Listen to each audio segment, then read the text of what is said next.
Okay guys, magkano nga ba talaga ang konsumo ng Fuji Denso Tudor na pangkwarto sa loob ng isang buwan? Testingin natin gamit ang meter tester. What testing?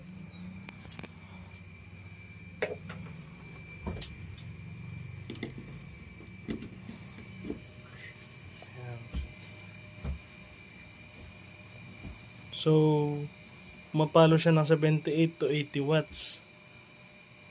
Balikan natin after 24 hours.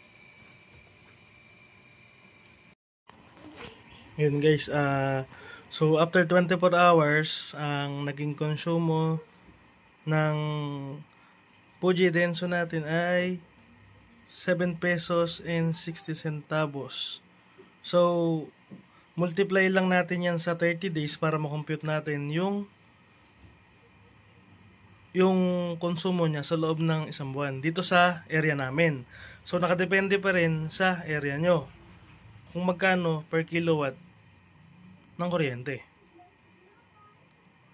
Pero tumatakbo siya ng 55 to 60 watts per oras.